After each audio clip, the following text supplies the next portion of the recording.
এই লাবিদ বিন আসাম সেও ছিল ওই জাদুবিদ্যা চর্চাকারীদের একজন, তার সাথে আরো অনুসারীও ছিল। তারা মিলে রাসূল সাল্লাল্লাহু আলাইহি ওয়াসাল্লামের চুল মোবারক কোনোভাবে সংগ্রহ করে সেখানে তাদের তন্ত্রমন্ত্রগুলো দিয়ে 11টা গিট দিয়েছিল। কয়টা?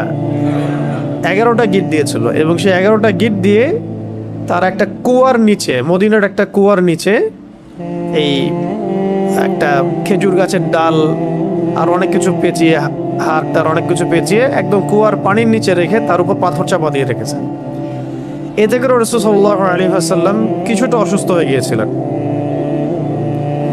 এবং অসুস্থতাটা এমন ছিল যে তিনি কিছু কিছু বিষয়ে মানে ভুলে যাচ্ছিলেন।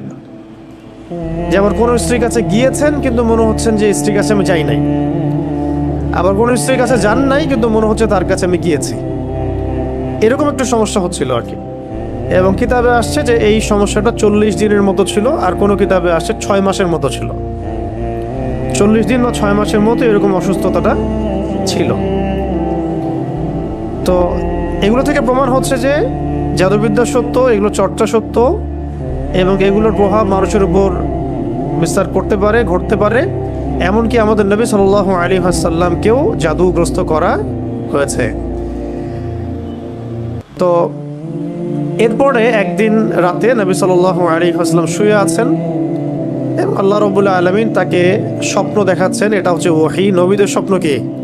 ওহী। স্বপ্নে তিনি দেখছেন যে তিনি শুয়ে আছেন এবং দুইজন ফেরেশতা, তার মাথার কাছে একজন, পায়ের কাছে একজন, এসে দুইজন ফেরেশতা একে অপরের সাথে কথোপকথন করছেন। একজন বলছেন যে রাসূলুল্লাহর কি হয়েছে, আরেকজন অ্যান্সার দিচ্ছেন সাল্লাল্লাহু আলাইহি ওয়াসাল্লাম যে তাকে জাদু করা হয়েছে। আরেকজন বলছেন কে জাদু করেছে, আরেকজন অ্যান্সার করছেন লাবিদ বিন আসাম। কি দিয়ে জাদু করেছে? উত্তর দিচ্ছেন যে চুল দিয়ে। কোথায় আছে জাদুর উপকরণ? আরেকজন অ্যান্সার দিচ্ছেন অমুক কুয়ার নিচে। কুয়ার নামটা আমি আজকে ঘাটতে ঘাটতে পেয়েছিলাম, কুয়ার নামটা বলে দিয়ে। কুয়ার নামটা হচ্ছে জারওয়ান নামক কুয়া। কি নাম? জারওয়ান। এটা মদিনায় আছে, এটা একটা গোত্রের মধ্যে আছে। গোত্রটার নামটাও জানা দরকার।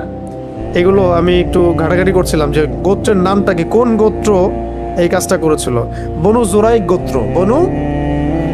এখানে ইহুদিদের অনেকগুলো গোত্র ছিল, বনু কুরাইজা, বনু কাইনুকা, বনু নাজির, এরকম অনেকগুলো গোত্র ছিল না? বনু জুরাইক একটা গোত্র ছিল, বনু জুরাইক। এই বনু জুরাইক গোত্রের এই লাবিদ বিন আসাম, সে এই জাদু করেছিল, জাদুর উপকরণ রেখেছিল ওই জারওয়ান নামক কূপের নিচে। এখন নবী সাল্লাল্লাহু আলাইহি ওয়াসাল্লাম সকালবেলা উঠে আলী রাদিয়াল্লাহু আনহুকে বললেন। খেয়াল করে দেখবেন যে মানে বড় বড় মিশনগুলোতে আলী রাদিয়াল্লাহু আনহুকে পাঠানো হয় আর কি। খেয়াল করছেন? খায়বারে ইহুদিদের এগেনস্টে যাও, তরবাল পতাকা তোমার হাতে। তারপরে এখানেও আলী রাদিয়াল্লাহু আনহু বদরে, সম্মুখ সমরে বদরে তিনজন আলী তুমি যাও, মনে আছে? হিজরতের সময় আলী তুমি থাকো, আমার বিছানায় শও। আবার ওই একবার যে খবর প্রচার হয়ে গেল হুদাইবিয়া সন্ধির পরে, মক্কা বিজয়ের আগে আক্রমণের সময়, আর ওই যে একটা মহিলা তার কাপড়ের ভিতরে তথ্য নিয়ে চলে গেল, মনে আছে? হাতেব বিন আবি বালতা রাদিয়াল্লাহু আনহু চিঠি দিয়ে দিয়েছিলেন যে মক্কা আক্রমণ হতে পারে। তো এই মহিলাকে ধরার জন্য পাঠানো হয়েছিল আলী রাদিয়াল্লাহু আনহুকে। আবার খন্দকের যুদ্ধের সময় আমর বিন কি জানি নামটা, আমর তার সামনে আছে। আমর বড় একজন কাফের, তার সাথে 20 জন লড়াই করতে পারতো না এমন একজন ব্যক্তি ছিল। সে হুঙ্কার ছাড়ছিল খন্দকের যুদ্ধের সময়, কে আছো আমার সাথে ব্যাটল করবা, তখন আলী রাদিয়াল্লাহু আনহু। তো মাশাআল্লাহ, আমরা যেন তার মতো জিন্দেগি পাই, আমিন। তার মতো ঈমান, আমল, আখলাক আল্লাহ পাক আমাদেরকে দান করেন, তার ছিটা ফোঁটা দান করেন, আমিন। এখন আলী রাদিয়াল্লাহু আনহুকে পাঠানো হচ্ছে, যাও ওই কুয়ার মধ্যে নিচে এই উপকরণ আছে, নিয়ে আসো।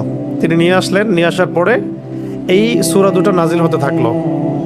তখন জিবরাইল আলাইহিস সালাম সূরা ফালাক এবং নাস নিয়ে আসলেন আল্লাহর পক্ষ থেকে, নাজিল হলো এবং একটা একটা করে আয়াত তিলাওয়াত করা হচ্ছিল এবং একটা একটা করে গিট খুলে যাচ্ছিল। এরপরে নবী সাল্লাল্লাহু আলাইহি ওয়াসাল্লাম পরিপূর্ণ সুস্থ বোধ করলেন।